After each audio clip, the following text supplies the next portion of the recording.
Welcome to another segment of AgriView with me, Wandile. Folks, we have a couple of things to talk about this week, both good and bad.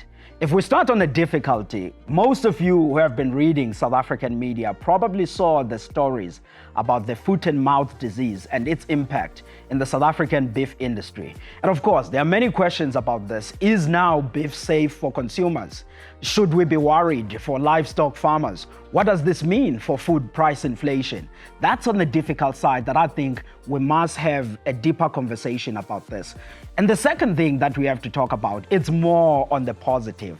We all saw the trade figures that the South African agricultural sector did reasonably well in the first quarter of this year. And that's what we are reading also on the GDP figures. And lastly, there's something awesome coming up in the agricultural sector in July. And that is farming is fashion, the fashion industry and farming in the Eastern Cape, in the Karoo. That's all in this segment.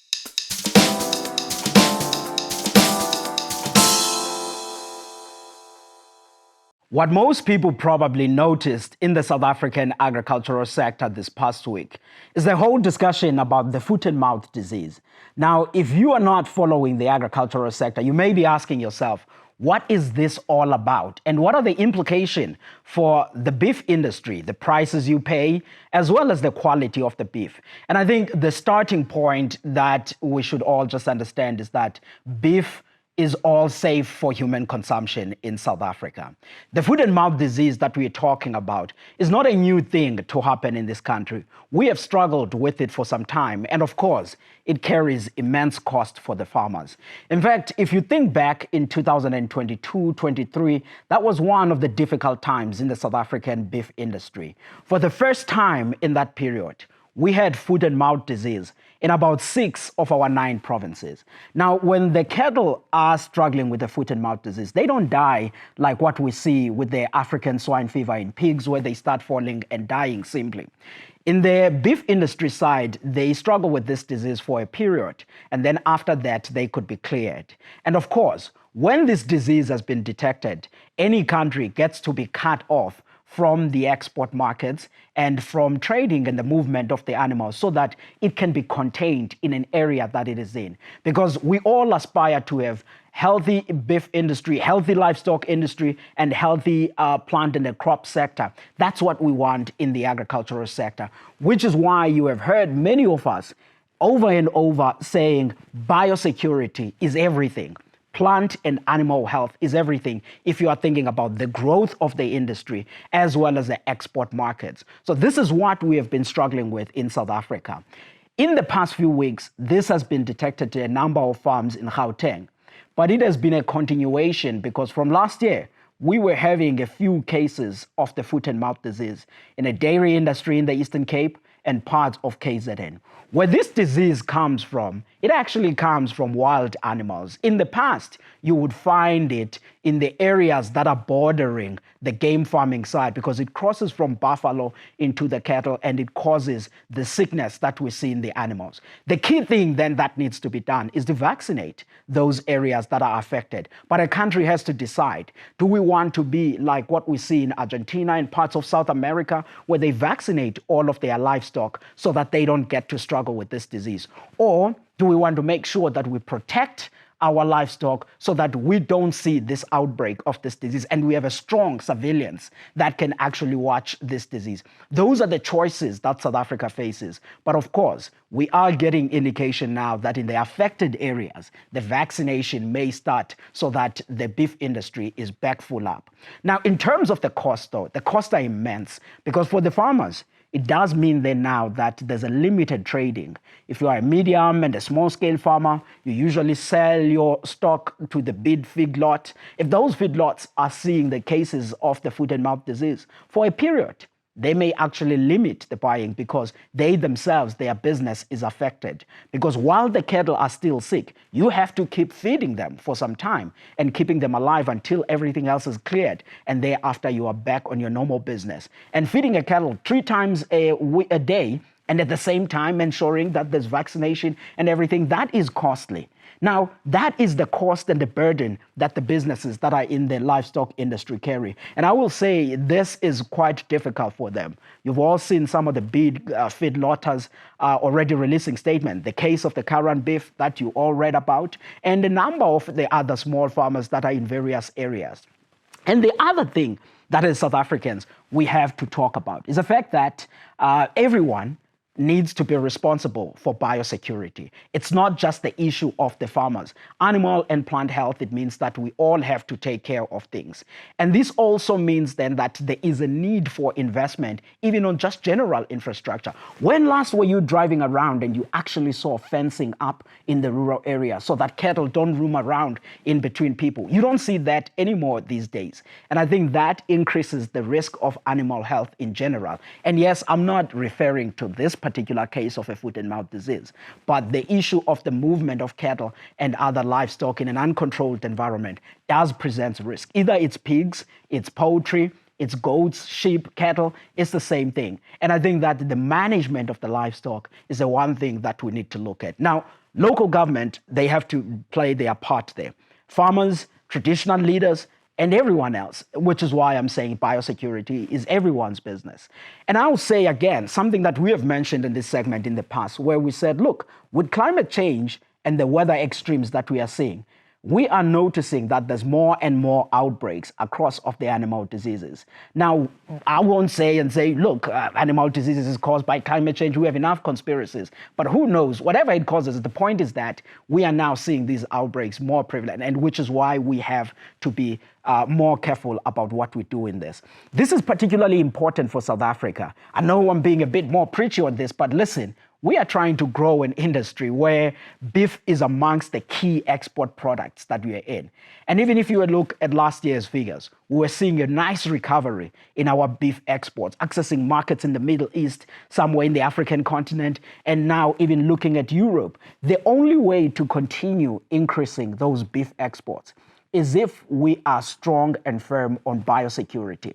And the beef industry is important for a number of things. Yes, it's the largest component when you're thinking about our farming economy, but let's get real. We are in South Africa here. We're still talking about inclusion as well as making sure that black farmers participate more in the agricultural value chain. And if you look at any industry that is most transformed across all of the commodities, it is the livestock industry, where black farmers account for roughly 34% of the livestock that you see in South Africa. Now, if you want those black farmers to get into the commercial space, they have to comply with all of the animal health regulations that are there, which is why assisting them with infrastructure, assisting them with knowledge, and making sure that we are on this journey together is really an inclusive growth approach for the sector and for the country in the rural areas. So this is a very important thing that as South Africa we have to embark on. But look, the responsibility here doesn't lie only on farmers, local government, the Department of Agriculture and the others like the OBP, ARC, they have their role. Why as a country are we now at a position where we have no vaccines? We are having to import vaccines from Botswana. Of course, Botswana is an important country, our neighbor, we have to buy things from them. But South Africa used to have the capacity to actually produce vaccines of many of the animal diseases, which is why reinvesting and also ensuring that there's right and the relevant skills at the OBP, at the ARC, is at the heart of this journey. And I think the Department of Agriculture, I know they've already started working on this. The minister, the DG, the DDGs, they are all hands-on on this. And I think we need to accelerate those efforts so that as South Africa, we produce the vaccines, we are on top of the chain of what needs to happen, while collaborating with all of the countries around us. Because this issue of biosecurity is very important. And you know what? It links actually to the important point that I wanted to talk about, which is that farming is fashion. Yes, you heard me right. Farming is fashion. I know many people in the cities, they don't think more about what they are wearing and linking that to the farming sector. I mean, let's get real. If you look at this jersey, it's quite nice quality, by the way. This is merino from the Eastern Cape. So your farming industry is actually nicely linked to the fashion industry. This is merino that actually makes this jersey. But what I want to talk about is not my clothing. I know I'm quite very stylish. I mean, let's see this. But what I want to talk about is what actually happens in July 3rd to the 5th. There is an excellent show that is taking place in the Eastern Cape. It's called the Karoo Winter Festival, the Karoo Wool Winter Festival. In that Karoo Festival, you will actually get to see the value chain of the wool industry, from ship sharing all the way to various garments that they actually make in there. And you will actually see a lot of activity that are in the leather side and in the food side. So if you want to appreciate the value chain of any of the agricultural space, there is no place to see that than at the Karoo Wool Winter Festival in Middleburg in the Eastern Cape. That's a place to be July 3rd to the 5th. And I will actually be there because I think that it's important that we support agritourism. Now, that's what happens in the Karoo Wool Winter Festival. But there's a lot more that can be done on agritourism, thinking about the agricultural sector, the value chain, showcasing what needs to happen, and supporting the small town. Because if you are in Mpumalanga and you are specializing in a particular crop, why don't we have a weekend at which we devote to just seeing the processing and the value chain of that crop and invite people that are outside the sector so they get to appreciate where things go in agriculture. This is particularly useful for the youth and all of the school kids so that they know that the food doesn't come from the retail sector, but it actually comes from the farming sector, and they appreciate how the retail sector enhances the work of the farmers in strengthening food security and the value chain in the agricultural sector. Those are all of the important things that I think if we want to support agritourism, we need to do. But you know what? The South African agricultural sector hasn't just been having these mixed news. There's also some good things that have been happening. Did you realize that in the first quarter of this year, while we were all up and about talking about trade policy, which is an important thing because the liberation tariffs are still up, who knows what will happen from July 9th? Is the US going to take tariffs back to where they were, or are we remaining at 10%? The reason I'm raising this is because if you think about our agricultural sector, we did so well in the first quarter in terms of exports. I mean, I'm looking at the figures here. The exports of the South African agricultural sector were at 3.7 billion US dollars in the first quarter of this year. That's up 10% compared to the first quarter of 2024. Now, there's a number of products that were at the top of that. But hey, the table grape farmers won the league. They were at the top in terms of the value, followed by maize, apples, pears, apricots, wine, peaches, wool, and many other products that were there, which means as a country, we have continued to export. And there's a number of regions that we send our exports to. We are quite diverse. The African continent is almost half of those exports. And of course, followed by the EU at 27% of our agricultural exports in the first quarter of 2025. And then you had Asia, 16%, the Americas, which include the US, at about 6%. The US, our exports we're still at about 4%. But of course, let's be real, this is before the liberation tariffs. We will see then in the second quarter as to how are our exports faring in the US and what's the real impact of these tariffs. We are all worried. We know the importance of the citrus industry, the table grapes, wine, nuts, into that export markets of the US. And those are all of the things that we will be watching when we receive the second quarter data. And the very hope is that, of course, South Africa continues to receive the preferential access in the US market. But let me close this week's segment with other positive news about how this sector performed in general. The GDP figures came out last week. And if you look at the gross value added for agriculture, it's a sterling performance, 15.8% quarter-on-quarter seasonally adjusted. That's how much the agricultural sector recovered. A number of things that are going right, and of course, the performance of the fruit industry supported that growth.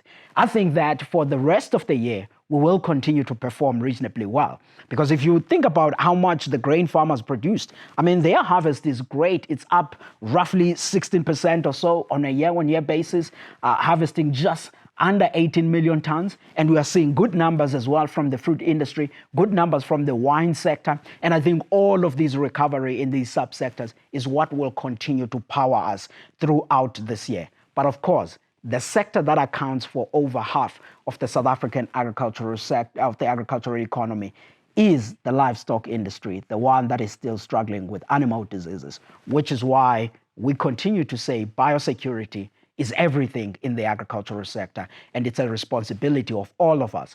But the livestock products, if you are a consumer, they are safe to consume.